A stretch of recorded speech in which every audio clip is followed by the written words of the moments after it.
Good morning guys, মোৰ অন্য এটা ভিডিঅ'লৈ আপোনালোকক স্বাগতম জনালোঁ।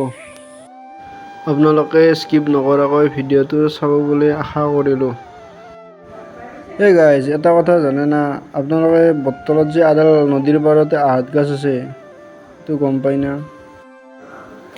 আজি গাইজ বুদ্ধ পূৰ্ণিমা বুলি মানুহৰ কিমান ভিৰ আপোনালোকে চাওকচোন।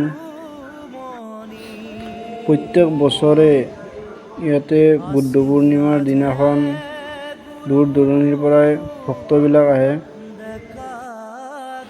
আৰু গাইজ, এই গছডালৰ বহুত মহত্ব আছে, বহুত প্ৰমাণো পোৱা গৈছে। এই গছডাল আপোনাৰ 1986 চনত স্থাপিত হৈছিল। এই গছডাল বহুত পুৰণি গছো আমি জানত।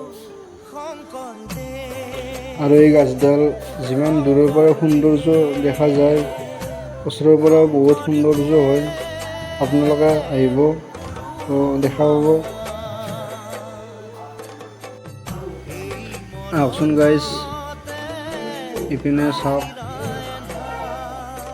ইপিনে 76 পাৰা হৈ গ'ল। এতিয়া অকণমান পিছত নাগৰাৰ নাম আহিব। আপোনালোকে চাই থাকক ভিডিঅ'টো।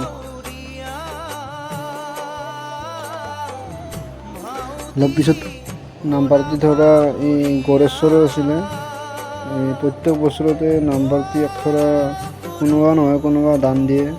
তো আপোনালোকে যদি কিবা ভাবে অহাবাৰলৈকে কোনোবাই কিবা দান কৰিম বুলি ভাবিলে ইয়াতে আহি কিনে দিব পাৰে। গাইজ, ভিডিঅ'টো কৰিব বহুত দিন হ'ল, কিন্তু ভিডিঅ'টো দিব পৰা নাছিলোঁ। তো আজি টাইম পালোঁ, আজি টাইম পাই বোলো কি কৰোঁ, দি দিলোঁ আৰু ভিডিঅ'টো। আপোনালোকে চাব বুলি আশা কৰিলোঁ, মৰম দি যাব।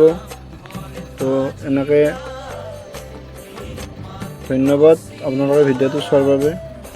তে আজিলৈ ইমানতে, বাই বাই।